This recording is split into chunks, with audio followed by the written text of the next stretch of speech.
Okay, when thinking about Inspector Calls, we want to think about the social hierarchy of the time. Now, when we think about Inspector Calls specifically, we have to think about not only the social hierarchy of the time that J.B. Priestley was writing, but also the social hierarchy of the time in which the play is set, because we know this play is set in 1912, but it was written in 1945. So the audience is looking back at a time gone by. Now, if we're looking back, we are able to see what was then and what the consequences are. So the audience knows the consequences of things that happened in 1912 or the result. Yeah, for example, we know certain historical events that the characters in 1912 didn't know. But that means that Priestley really sets this play up as a morality play. The purpose of this play is to teach a moral lesson. It is therefore didactic and instructive. Its purpose is to teach and instruct the audience, the 1945 audience who has all of the understanding. So the characters in this play are a representation, a manifestation, and an embodiment of the ideas of 1912. Now, 1912 and kind of this period of history can be referred to as the Golden Age. It was an age of kind of increasing power and profit. A time of power, a time of global power for Britain because of all of the colonial profit made from colonies abroad. Despite the immorality of that, it made Britain a very powerful nation. And the profit being made seemed to go up and up and up. It was a time which valued the individual and individualism, but not the individualism valuing each individual. More, it valued how an individual could become very, very wealthy. Individualism is very much, I'm responsible for myself, and what happens to me is the most important thing. And it doesn't matter what happens to other people as a result of my actions, because what happens to me is the most important thing. And in 1912, there was a very strict social hierarchy that had kind of the upper class, which from a Marxist perspective, we have kind of the bourgeoisie, the upper class, the middle and the upper. Now, the upper are often called the ruling class. They're the people that make the power. So, for example, the monarchy, dukes, lords and ladies, people that are born into power and money and land. You have the bourgeoisie in that as well, the middle class. Now, the bourgeoisie is largely made up of factory owners and merchants. People who have businesses, so businessmen made up the bourgeoisie typically. And then you have a real big chunk of this social hierarchy that were the proletariat, the workers. Now, the working class was the biggest class and still is the biggest class. Globally, the working class is the biggest class of people. There's more of them. But this kind of focus on profit and power meant that the factories had lots of people working in them, right? Loads and loads of labour.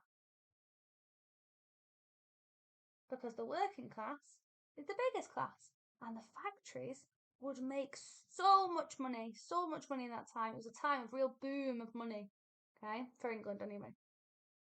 And this is before World War One, so you're talking before a lot of money got taken by war and then by economic crises that happened later on.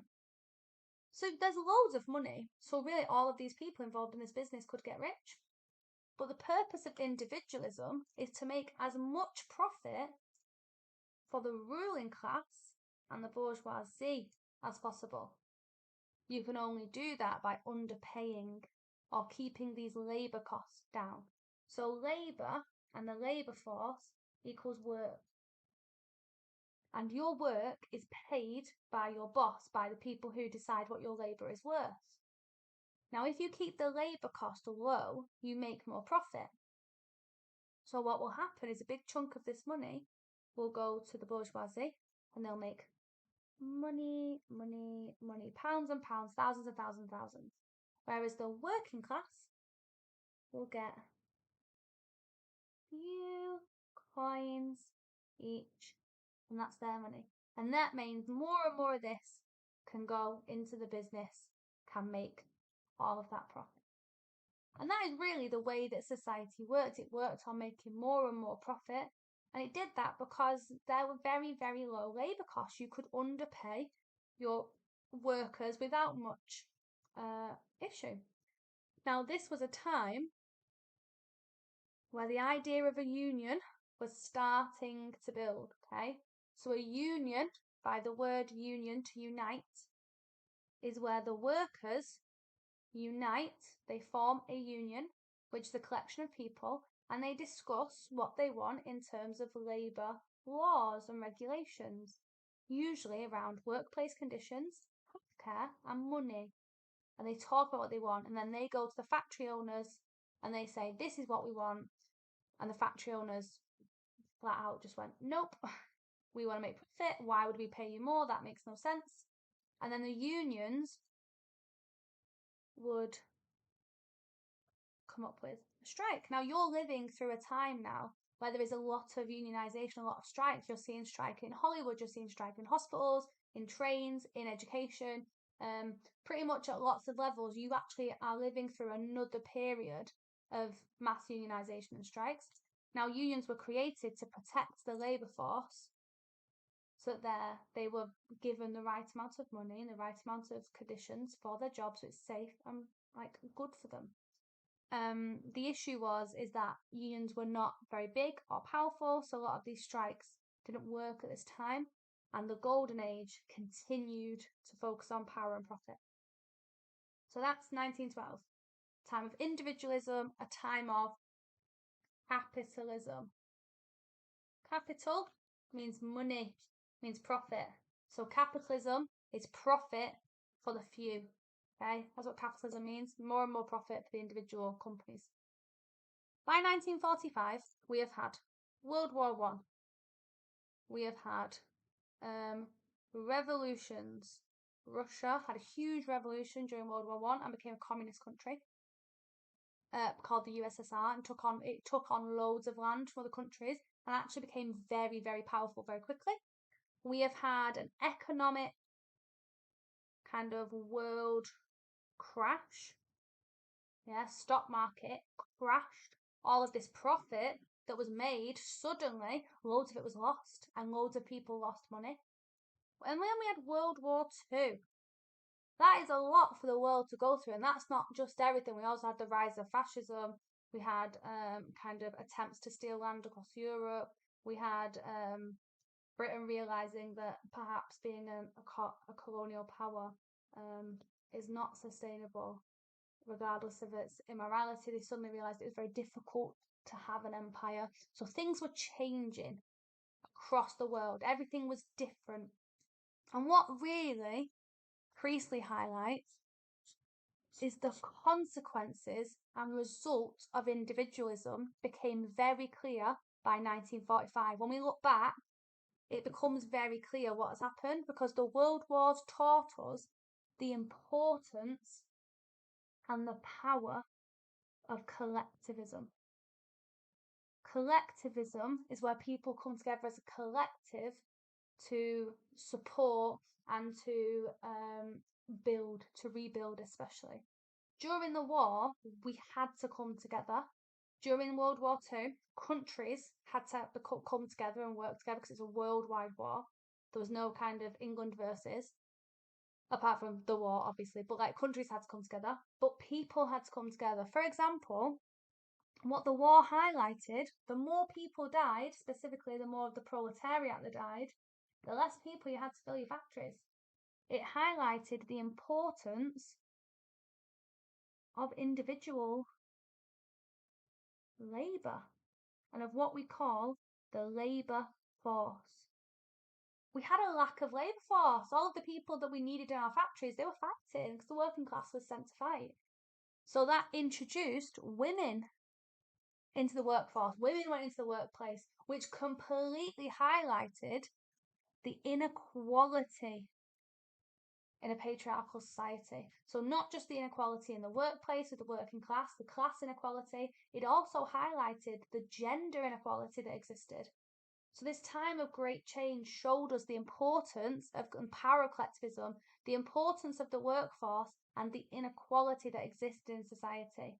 And by 1945, Priestley knew that change was needed. So essentially, we describe it like this. 1912 society is very much built on a wall of individualism and capitalism, meant to create a very strict social hierarchy. And what Priestley saw in society is that certain things disrupted this powerful wall and created change, disruption to this wall. It was starting to break.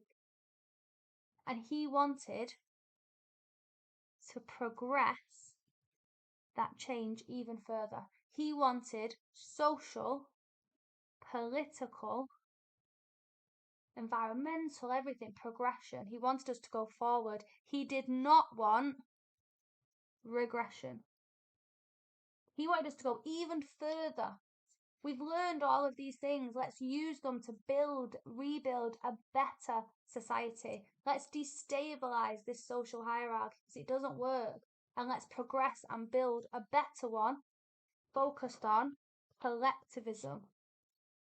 And Priestley himself was inspired by ideas of socialism. And collective and social is all about people. He didn't want to regress back to this. We've learned from this. This is a didactic and instructive moral lesson.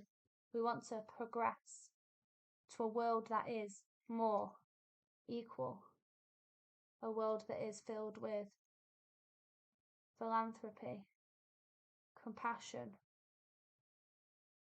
a world that is supportive, a world that it doesn't have inequality, a world that is socially responsible for each other and does not lead to suffering and oppression. Okay? So there's a lot to take in there, but it's very important you know what has informed Priestley's decision to write this play about these ideas and why he wanted change.